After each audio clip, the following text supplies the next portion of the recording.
Voilà, c'est le moment de nous rendre du côté de Yaoundé pour retrouver messieurs Gislain Peirassono pour la revue de presse. On espère tout simplement qu'à la télévision satellitaire en parfaite synergie avec nous ici à Douala. Oui, c'est le cas. Gislain Peirassono, bonjour messieurs, bon réveil, c'est à vous, l'antenne. Je vous accueille comme d'habitude à Yaoundé, le cœur enflammé de joie, vous, mais également nos millions de téléspectateurs, ceux du Cameroun et du monde entier qui sont tous chargés faute d'informations. Bienvenue donc à cet exercice. Et l'exercice va commencer ce matin par du sport et du football en particulier pour dire que les Lions du football redescendent dans l'arène cet après-midi. Eh bien, les Camerounaises qui vont donc jouer au niveau du stade Omnisport Amadou Ahidjo de Yaoundé, ce sera contre l'équipe éthiopienne. Eh bien, la demande consiste justement en la recherche du ticket qualificatif s'agissant des Jeux Olympiques de l'année prochaine 2020. À l'aller à titre de rappel, à Addis Abeba, la capitale éthiopienne, les Lions avaient fait jeu égal avec l'équipe locale, c'est-à-dire l'Éthiopie. Justement, le score final était de 1 but partout. Victoire impérative donc pour les Camerounais cet après-midi, ici même au stade Amadou Ahidjo de Yaoundé. Et chez Cameroun Tribune en parle, c'est parce que précisément la une principale du quotidien camerounais à Capitaux Public, édition de ce mardi, est consacrée, vous pouvez évidemment le deviner, à la rentrée scolaire 2019-2020 qui court depuis hier sur l'ensemble du territoire camerounais. En tout cas, Cameroun Tribune renvoie les échos de cette rentrée scolaire à partir des 10 régions du Cameroun, les 10 régions qui composent donc la structure administrative de la République du Cameroun, le primaire et le secondaire, qui ont donc pris leur envol, leur train de classe hier dans les 10 régions, affirme justement Cameroun Tribune, à l'exception d'un fait, les 2 régions qui traversent la crise dite anglophone, le nord-ouest et le sud-ouest camerounais. Et puis, à propos de ces 2 régions, le quotidien camerounais Cameroun Tribune explique que la rentrée a été accompagnée par les autorités administratives, cela au rang desquelles les hommes en tenue pour justement assurer et réassurer en termes de sécurité des hommes et des biens sur l'ensemble du territoire camerounais. En tout cas, il y a donc eu la rentrée selon Cameroun Tribune, aussi bien que dans les 8 régions qui sont un peu plus paisibles que le nord-ouest et le sud-ouest camerounais. Mais pour le dire autrement, Tribune d'Afrique de Faustin Djikam également en kiosque ce matin qui traite aussi de cette question qui a donc trait à la rentrée scolaire 2019-2020 au Cameroun. Le journal estime que l'opération Back to School a porté elle a donc porté tous ses fruits. Le gouvernement et l'armée nationale se sont bien investis alors même que la rentrée scolaire était redoutée quelque peu pour ce qui est de ces 2 régions qui traversent dans la crise depuis bientôt 3 ans maintenant. La rentrée scolaire bat déjà son plein, estime le journal Tribune d'Afrique, notamment sur 8 des 10 régions que compte le pays et dans les autres 2 régions justement qui traversent la crise, il estime en termes d'explication à partir des faits qui ont été observés sur le terrain hier que des petits plats ont été mis dans les grands pour assurer une rentrée scolaire également à ces enfants vivant dans le nord-ouest et le sud-ouest camerounais qui eux aussi ont droit à l'éducation, l'un des droits fondamentaux. Et cela est appuyé ce matin par un éditorial, comme à l'accoutumée d'ailleurs, de Faustin Djikam, le directeur de publication du journal Tribune d'Afrique. Mais cela est complètement aux antipodes de cette opinion et de cet avis du quotidien de Georges-Alain Boyomo. J'ai nommé Mutation également en kiosque ce mardi, le journal qui est allé lui aussi vivre la rentrée de ce côté-là, Bamenda et Boya, selon qui, au lieu de Back to School, on a plutôt assisté à Black to School pour parler justement d'une rentrée plutôt noire. C'est donc la signification qui est renvoyée ce matin par le quotidien Mutation, signifiée en cela par la dichotomie qui a été observée entre les villes mortes Abamenda et Aboya et entre ces villes mortes-là et les appels on ne peut plus incessants à la fois de la communauté éducative mais également de l'élite originaire du nord-ouest et du sud-ouest camerounais. En tout état de cause, rapporte justement le quotidien Mutation édition de ce jour, Aboya comme Abamenda, il s'est agi d'une juste rentrée, mais une juste rentrée quelque peu sombre. Raison suffisante pour que Mutation justement propose à l'adresse de ses lecteurs une espèce de dossier en kiosque ce mardi, une espèce de dossier qui s'étend d'ailleurs sur 3 pages, aussi bien à la 3e, à la 4e, qu'à la 5e page du quotidien Mutation. Question de bien montrer quelle est l'importance du sujet et quel a été le déploiement du quotidien Mutation à l'occasion de la rentrée scolaire dans le nord-ouest et le sud-ouest camerounais. Et à chaque fois qu'on parle de l'école et du secondaire, la sanction au bout, c'est bien entendu le baccalauréat, on l'appelle la baie des lauriers. Et chaque fois qu'on a donc traversé la baie des lauriers, au bout, un diplôme. Mais à quoi sert encore ces diplômes aujourd'hui pour parler justement du baccalauréat? Et en ceci que des familles s'y mettent un peu souvent à l'espoir justement d'un retour sur investisseur. Quelles sont pour autant les écoles qui s'ouvrent lorsqu'on a franchi donc la baie des lauriers après le baccalauréat? Et le journal L'Essentiel est justement en kiosque ce matin pour parler de la nation, qui en donne d'ailleurs l'essentiel en termes de débouchés, des pistes, des conseils qui sont donc prodigués ce matin par le journal, qui peuvent donc permettre aux nouveaux bacheliers de pouvoir s'intégrer dans le système de formation au Cameroun et toujours dans l'accès aux instances de formation et même d'intégration dans la fonction publique camerounaise et même dans le secteur privé. Eh bien, le quotidien camerounais d'expression anglaise, The Guardian Post, également en kiosque ce mardi, interroge durement, mais alors durement, le ministre Joseph Lé, en charge de la fonction publique et de la réforme administrative. Le journal parle justement en termes de questionnement par rapport aux politiques publiques d'intégration et on a parlé en l'état actuel des choses et comme avant d'ailleurs de ce qu'il est convenu d'appeler justement l'équilibre régional. Et ce matin, le quotidien d'expression anglaise Guardian Post interroge le gouvernement et particulièrement le ministre de la fonction publique et de la réforme administrative sur ce que sont devenus les quotas en faveur des Camerounais anglophones pour parler de ceux qui sont originaires du nord-ouest et du sud-ouest camerounais. C'est d'ailleurs le cas de le signaler à propos des dernières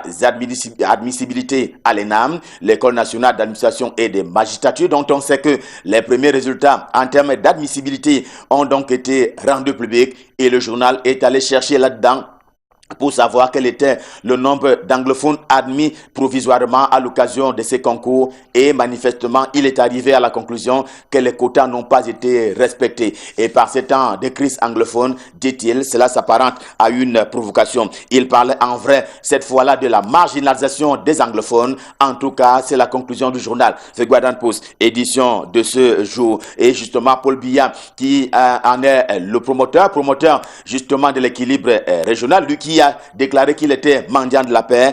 Il fait donc la principale une du bimensuel Le Grand Forum en kiosque également ce mardi. Eh bien, le journal qui se propose de revisiter le projet d'alimentation en eau potable, notamment de la ville de Yaoundé, la capitale camerounaise et environ, à partir précisément du fleuve Sanaga. Taux d'exécution en l'état actuel des choses, signale-t-il, 58%, ce qui prouve qu'il avance. Cela est d'ailleurs à mettre, dit-il, à l'actif du renouveau et donc de son chef, le président Paul Biya. Si l'on s'en tient donc aux détails qui sont proposés par le journal Le Grand Forum en page de l'édition de ce jour. Le Grand Forum qui est suivi dans cette voie d'ailleurs par le quotidien également en kiosque ce mardi, qui réalise à son tour qu'un autre membre du gouvernement pour parler de Pierre Ismaël Bidounkpa, qui est donc ministre des Arts et de la Culture depuis le 4 janvier 2019. Eh bien, il n'aime pas les interviews, c'est vrai, mais il a réussi à structurer les différentes fédérations des arts et de la culture au Cameroun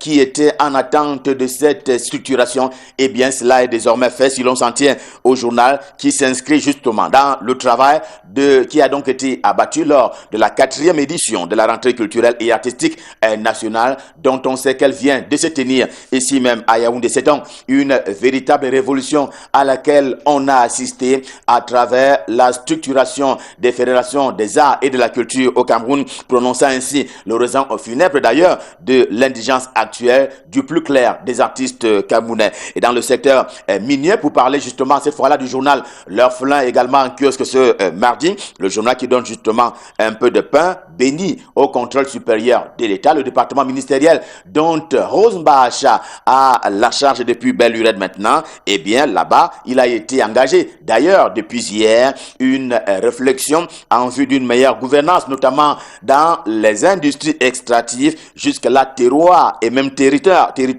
des manquements pour ce qui est de la corruption manifeste qui sévit dans ce secteur minier quand il faut parler justement de l'exploitation sur l'ensemble du territoire camerounais. Le point hebdo est également en kiosque, le point hebdo qui est complètement courageux dans sa livraison de ce matin et le journal qui s'en va justement dans la complexe vie de la gendarmerie nationale, question de faire ce qu'il croit être bon, à savoir dénoncer les mots qui minent le corps. Dans la galaxie des galaxes, et Toga précise le journal, tout n'est pas que au mieux dans le meilleur du monde possible, parce qu'il y a effectivement des manquements qui ont été notés par le journal et qui sont ainsi signalés dans un dossier spécial qui propose et qui fait justement la grande une de ce journal, édition de ce mardi. Et pour le cas justement du journal L'Épervier, c'est tout le contraire, car dans les explications qui sont fournies par le quotidien L'Épervier de Leopold Nudjo, édition de ce mardi, eh bien, il s'agit ni plus ni moins que des manipulations,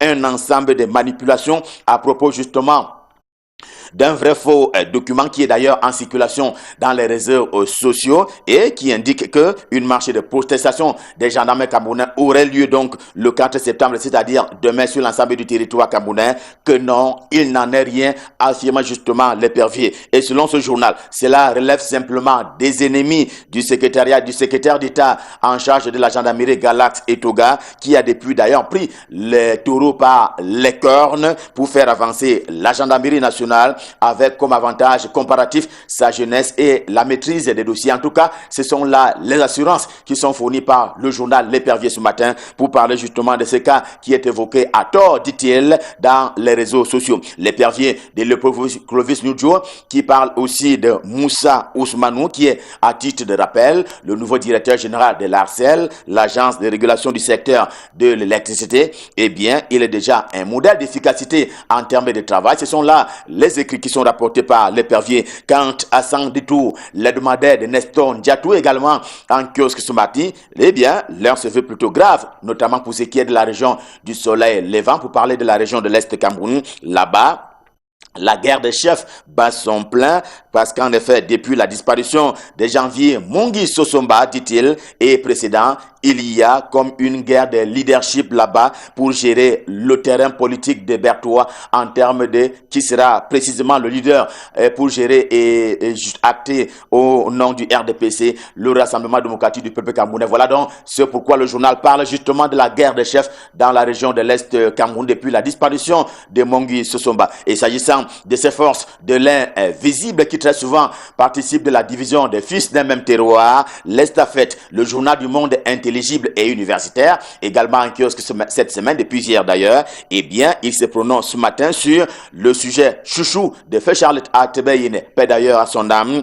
Eh bien, il s'agit de la cohabitation des sectes dans les pays du continent africain. Dans un cas comme dans l'autre, le journal dit que ces sociétés secrètes aux règles on ne peut plus impératives exigent à leurs adhérents de ne pas faire savoir une bonne partie de leurs activités et même de leurs actions. Cela est une triste particularité des sectes telles que cela est pratiqué sur le continent africain, conclut le journal, avec notamment les contributions des professeurs d'université. C'est le cas de Ntouda et Boudé et même Nadine Machikou qui ont d'ailleurs participé à la réalisation de ce dossier dans le journal L'Estafette dans sa production de cette semaine. Et avec L'Estafette, revue de presse Made in Yaoundé, stop fin, le cœur enflammé de joie, nous vous avons servi. On prend rendez-vous pour demain pour le même exercice quand il sera à 7h sur la télé, c'est-à-dire Canal 2 International. Pour le moment, l'émission Canal Matin s'est poursuivie du côté de Douala. C'est bien entendu avec le duo Thierry Carole et Soflane Kenyé. Pour la suite,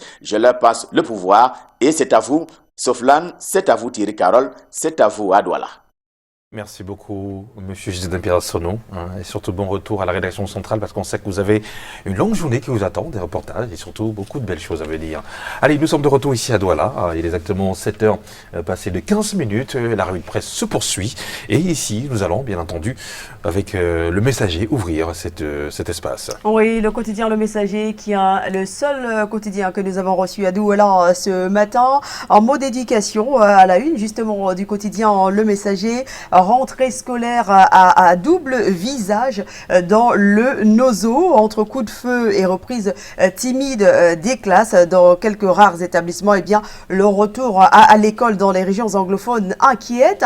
En page 5, 6, 7 et 8, le Messager nous présente les visages de la rentrée scolaire au Cameroun. Destruction et incendie des boutiques appartenant aux commerçants immigrés en Afrique du Sud. Eh bien, le Messager nous apprend que des Camerounais sont au nombre des victimes de xénophobie. Un mot de politique également à la une du quotidien Le Messager avec l'analyse des changements intervenus au sein du Parti camerounais pour la réconciliation nationale. Pour Le Messager, en accusant réception de ces changements qui portent à la tête du parti Cabral Libi, eh bien, le ministre de l'administration territoriale à Tangadi en fait un trophée de guerre en enfumage, selon le quotidien Le Messager, qui frise des calculs malsains. Et puis, la page sportive du quotidien Le Messager ce matin s'intéresse au volleyball et titre l'urgence d'une refondation. Voilà pour ce qui est de la une du quotidien Le Messager, le seul quotidien que nous avons reçu ce matin. Chouchou. Merci beaucoup, Sofiane Kini. Merci également à toutes les personnes qui nous regardent ce jour. Merci à M. Tsapi André, vous nous regardez ce matin. C'est un jeu bonheur de vous savoir toujours connecté, M. Tsapi André, président directeur général de TIAF. Et joyeux anniversaire également à Ebe Sandé Jason, du côté de Makabe Misoke, de la part de Stéphanie Happy. Vous avez entendu plus ce matin. Joyeux anniversaire, c'est un bonheur au sein de la famille. Et à l'instant, pour partager ce bonheur, on vous propose un petit espace de pub pour pouvoir permettre, pourquoi pas, de réaliser de bonnes affaires.